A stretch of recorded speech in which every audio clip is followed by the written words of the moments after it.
Very much for being here on a Sunday afternoon. The theme of our interaction today is the Prime Minister's extraordinarily successful visit to Afghanistan. The BJP and President Amit Shah ji warmly congratulate Prime Minister Narendra Modi for receiving the highest civilian honor from Afghan President Ashraf Ghani, the Amir Amanullah Award. The nation is proud of this honor.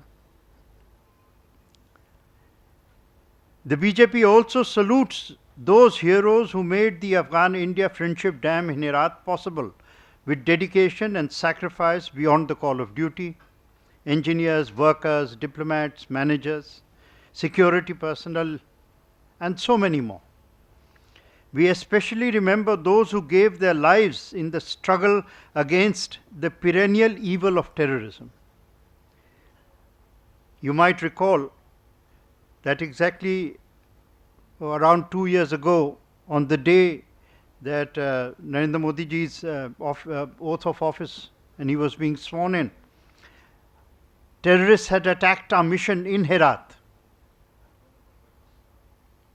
in order to destabilize the subcontinent on the very day that the Modi government was being sworn in. There also have been attacks on our missions in Kabul and Jalalabad. Development is our answer to terrorism. This is the second such high honor in recent weeks. During his Saudi visit, during the Prime Minister's Modi's Saudi visit, the custodian of the two holy mosques honored our Prime Minister with the Shah Aziz Award, again the highest civilian honor of his country. This is a unique achievement. No Indian PM has been honored with these awards. There is a reason. There is a very good reason for this. This is international recognition and rising applause for Prime Minister Modi's new foreign policy architecture. The Prime Minister is creating alliances for prosperity with India as a nodal hub. Sabka Saath, Sabka Vikas has, in addition to being the theme of philosophy of Prime Minister Modi's national governance, it has also acquired an international dimension with geostrategic benefits. Prime Minister Modi has infused a creative energy that has lifted bilateral and trilateral relations that had become dormant or a repetition of the familiar with a dynamic that is both visionary and pragmatic. These awards are also recognition of Prime Minister Modi's foreign policy as a force for peace and stability in a region marked by sustained turbulence. If you look at this whole region, you will see that, for the last so many years, there has been sustained turbulence. And our Prime Minister's initiatives and foreign policy clearly have been a force for peace and stability and economic and cooperative development in this region. Indo-Afghan relations have always had cultural breadth. They now have also acquired economic depth. The Rs 1700 crore dam is concrete evidence of what Prime Minister Modi, to use the PM's own evocative phrase, of what is a will that is boundless and a friendship that is limitless. I'm quoting the Prime Minister's own speech. He is a great orator. This is a very, very extraordinary speech he made. This friendship dam is evidence that no one, and I choose my words with care, this friendship dam is evidence that no one can become an obstacle between friends such as India and Afghanistan. This is our joint response to outsiders who seek domination in the Afghan region.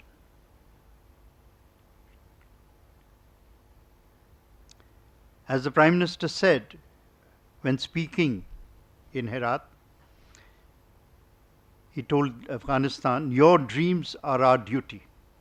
Another very, very beautiful phrase which describes the essence of his vision for the region. The Prime Minister recalled the memorable words of Khwaja Moinuddin Chishti. He is from Chishta Sharif, where the dam is located on the river Harirud. We must seek the affection of the sun, generosity of the river, and hospitality of the earth. This is the inspirational message that is also at the essence of the Prime Minister's own philosophy, equally reflected in his theme, the world is one family.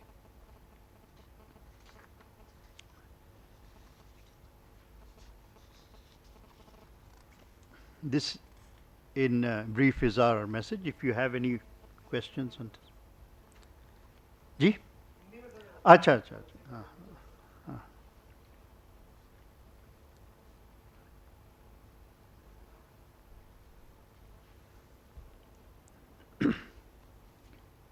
BJP और हमारे party के अध्यक्ष अमित शाह जी प्रधानमंत्री को congratulate करते हैं कि उन्होंने अफ़गानिस्तान का जो हाईएस्ट सिविलियन ऑनर था, अमीर अमानुल्लाह अवार्ड, ये हासिल किया। वहाँ पे अफ़गानिस्तान के प्रेसिडेंट अशरफ गनी ने उन्हें इस अवार्ड से संबोधित किया। सारा मुल्क आज बहुत गर्व से इस अवार्ड को अपना समझ रहा है। बीजेपी उन शहीद और उन वीर को भी याद कर रही है आज, जो ये अफ़गान इंडिया फ्रेंडशिप डैम जो हेरत में बना है 1700 करोड़ रुपए की लागत से, जिन्होंने अपनी जान और अपनी कुर्बानियाँ दी हैं। इंजीनियर्स हों, वर्कर हों, डिप्लोमेट्स हों, मैनेजर्स हों, ख़ास तौर पे सिक्योरिटी पर्सनल हों। हम भूल नहीं सकते हैं कभी कि 2 साल पहले इस यही हेरात शहर में हमारा जो मिशन था, उसके बाद आतंकवादी हमला उस समय हुआ था, उस वक्त हुआ था, उस दिन हुआ था जब नरेंद्र मोदी जी की यहाँ पे दिल्ली में शपथ हो रही थी।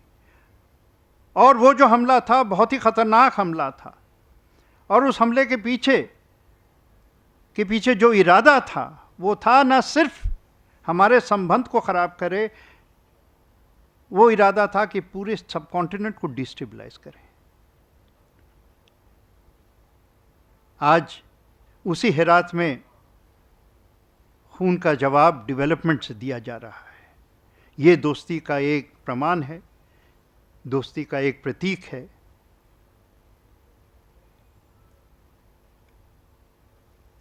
पिछले कई हफ्तों में ये दूसरा ऐसा ऑनर या अवार्ड प्रधानमंत्री नरेंद्र मोदी जी को मिला है। आपको याद होगा अभी कुछ ही दिन पहले सऊदी में वहाँ के जो शाह है, जिनका टाइटल है custodian of the 2 Holi mosques, यानी जो 2 जो इस्लाम के बड़े मस्जिद हैं, काबा शरीफ और मदीना शरीफ, उनके जो कस्टोडियन हैं, उनका ऑफिशियल टाइटल यही है। उन्होंने सऊदी की जो सबसे बड़ी अवार्ड है, शाह अजीज़ अवार्ड है, वो भी प्रधानमंत्री को दिया था। ये बहुत यूनिक है, किसी भी इंडियन प्राइम मिनिस्टर को ये अवार्ड नहीं मिले हैं। और अगर मोदी जी को मिले हैं तो इसका बहुत बड़ा कारण है, इसकी एक बहुत बड़ी वजह है। ये दुनिया भर अब स्वीकार करने लगी है और अभिनंदन इस बात का हो रहा है कि प्रधानमंत्री की जो नई फॉरेन पॉलिसी है, वो फॉरेन पॉलिसी का आर्किटेक्चर जो है अब दुनिया को सामने नजर आने लगा है। और जिसको मैं अंग्रेजी का फ्रेज इस्तेमाल करूंगा, this foreign policy is creating alliances of prosperity.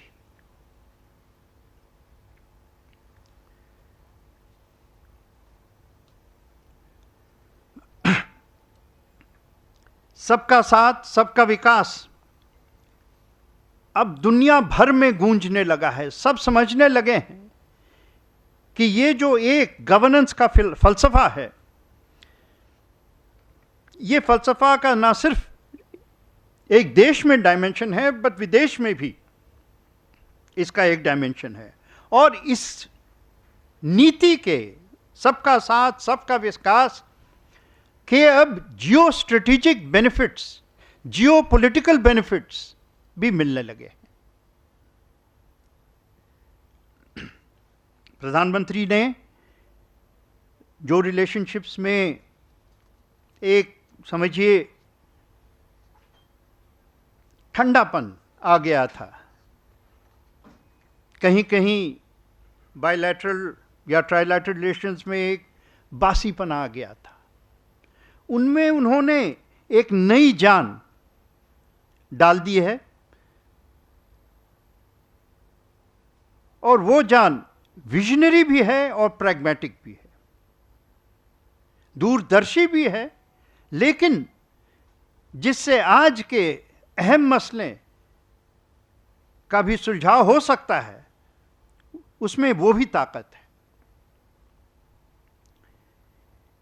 ये जो अवार्ड्स हैं और जो स्वागत हो रहा है दुनिया भर में प्रधानमंत्री का, ये सबूत है कि प्रधानमंत्री की जो फॉरेन पॉलिसी है, एक जो सारा इलाका है हमारे पश्चिम के तरफ, ये कोई छुपी बात नहीं है कि यहाँ पर कई बरसों से यहाँ एक जंग का माहौल फैला हुआ है।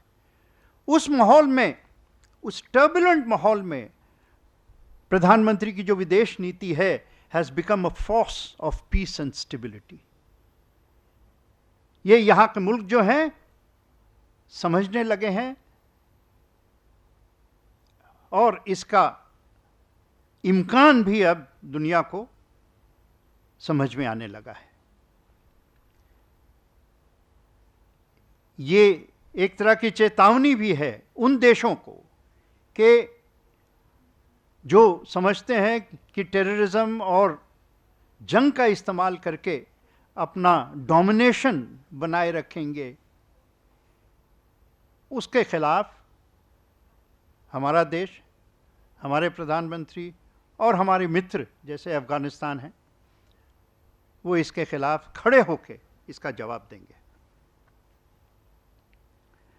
अफगानिस्तान और हमारे देश के बीच में ये तो नई बात नहीं है, एक ऐतिहासिक रिलेशनशिप है, कल्चरल ब्रेथ है। अगर इतिहास आप देखें तो इस इतिहास में आपको बड़ी विचित्र चीज़ भी कभी कभी लग जाए। सब कुछ डिप्लोमेटिक लेवल पे नहीं हो रहा है, लेकिन जो लोग इतिहास थोड़ी बहुत जानते हैं समझते हैं कि हमारी आज़ादी के मूवमेंट में भी सिल्क कंस्पिरेसी केस एक वर्ल्ड वॉर I के ज़माने में हुआ था, जहाँ पे अफ़गानिस्तान की कुछ ताकतों के साथ हमारे जो लोग अंग्रेज़ के ख़िलाफ़ लड़ रहे थे, उनके साथ एक समझौता या एक पॉलिटिकल रिश्ता बना था। अफ़गानिस्तान में नेताजी सुभाष बोस को भी पनाह मिली थी।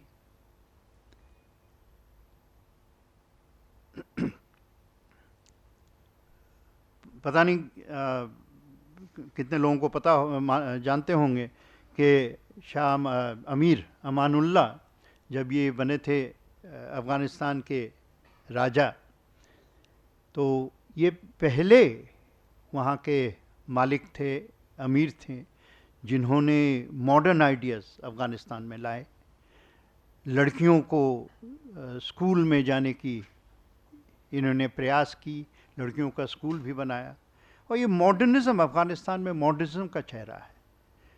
तो इसका और इस अवार्ड का ये भी एक बहुत बड़ा एक सिंबॉलिक मतलब रखता है।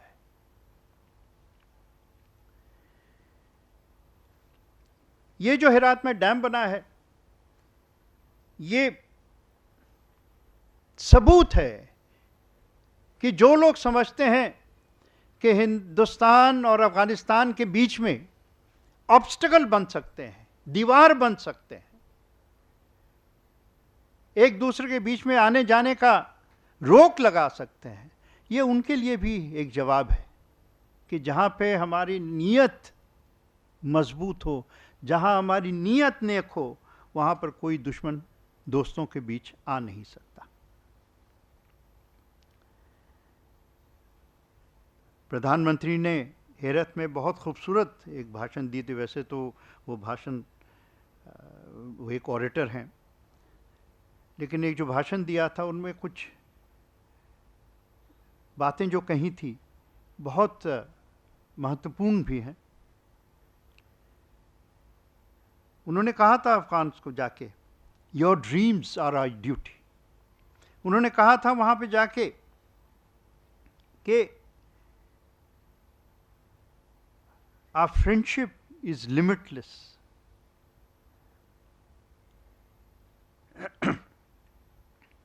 उन्होंने वहां पे जाके ख्वाजा मोइनुद्दीन चिश्ती जो वहां से आए हैं, उनका नाम तो देश में हर कोने में उनका नाम लोग जानते हैं, जहाँ अजमेर शरीफ जाते हैं लोग, तो ख्वाजा मोइनुद्दीन चिश्ती की बात को याद दिलाया उन्होंने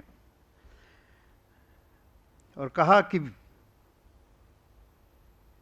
we must seek the affection of the sun, generosity of the river and hospitality of the earth.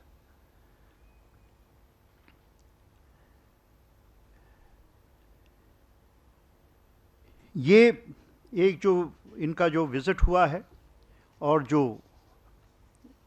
अभी एक दौरा गुजर रहा है, चल रहा है, उसका फिर मैं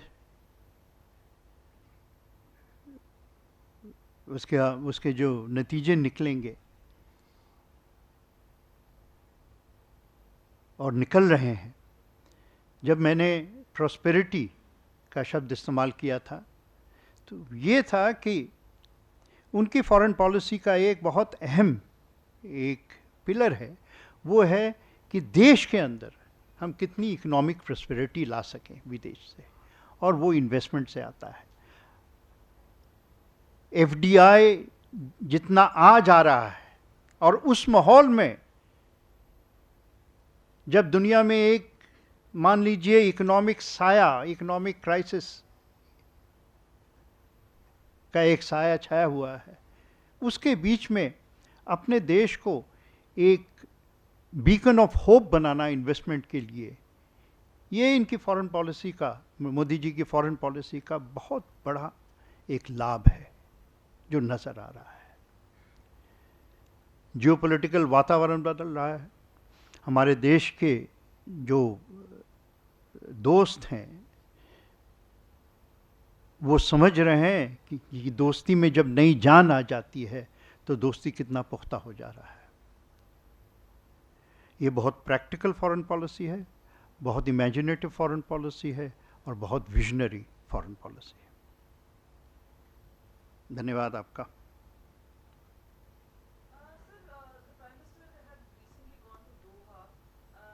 He is in Doha at the moment, I think. हाँ. He was there, he had visited camps. Now there have been various people, Indians in those particular camps, where they complained that the Prime Minister did visit the camps, but they did not address the problems, which could be of payment, which is standard of living there. Whole lot of issues, they say, has not been addressed either by the host country or by India itself. No, the Prime Minister, I think if you read his statements, he has said that he will take up all these issues with his hosts, and he certainly will. In fact, the very first destination upon going to Doha was meeting the workers. His meeting with workers in other countries, I think Saudi has already become a landmark event. Even in Doha, it will be a landmark event, and I'm sure I am not disclosing any secret when I say that his highest priority is the welfare and well-being of Indians who are living in these and who are making such a great contribution to their host countries.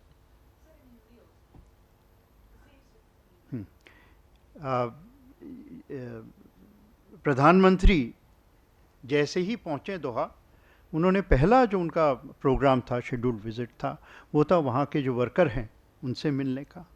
उन्होंने सबसे मुलाकात की, खुल के बात की, उनकी दिल की बात सुनी, उनके जो कंप्लेंट्स थे पूरी तरह सुनी, और ये आश्वासन दिया कि वहाँ पे जब बातचीत होगी वहाँ की सरकार से तो उनकी बातें ज़रूर सरकार के सामने रखेंगे, और वो उन्होंने रखा भी है। ये कोई नई बात नहीं है, जहाँ पर भी जाते हैं उनका दिल सबसे पहले हमारे देशवासियों के साथ होता है।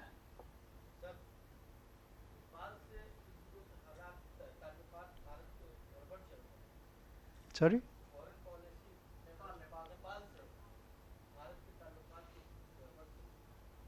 नहीं ऐसी कोई बात नहीं, ऐसी कोई बात नहीं।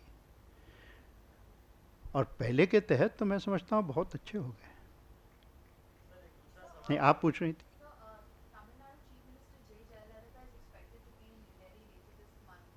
Is there a possibility of roping her into the NDA in terms of the support, in terms of numbers that the BJP could get in the Rajya Sabha? I think this is a question which will be best addressed to my party president Amit Shah ji and to Jayalalitha ji. Sir एक दूसरा सवाल है, दिल्ली के मुख्यमंत्री ने कल एक video message जारी किया है। गुजरात में अगले साल चुनाव होना है। उन्होंने कहा है कि हार्दिक पटेल पर आपने देशद्रोह का मुकदमा लगाया है हिमाचल सरकार ने, लेकिन देशद्रोही तो एकनाथ खड़से हैं जो दाऊद इब्राहिम से बात करते हैं। क्या कहें? अगर दिल्ली के मुख्यमंत्री को दिल्ली की चिंता रहती ना तो शायद दिल्ली का भला होता। वो उनको शायद दिल्ली से अब दिल टूट गया है उनका या दिल रूठ गया है। वो अब हर जगह रहते हैं दिल्ली के सिवा, उनका मन भी हर जगह रहता है दिल्ली के सिवा। Sir, do you demand countermand for Rajya Sabha polls in Karnataka? Because now, after times are exposing, We are not the election commission. The election commission is perfectly in its. This is a decision taken by election commission. एक सवाल मेरा इधर कि देश के राजधानी में एक बड़े हॉस्पिटल में आपको किडनी रैकेट का खुलासा हुआ है। आपको लगता है कि इतनी बड़ी चिंता का विषय है और सरकार को इस पर एक्शन लेना चाहिए, क्योंकि अस्पताल के खिलाफ अभी तक कुछ नहीं हुआ है। कोई भी रैकेट हो उसकी चिंता रहती है। Thank you.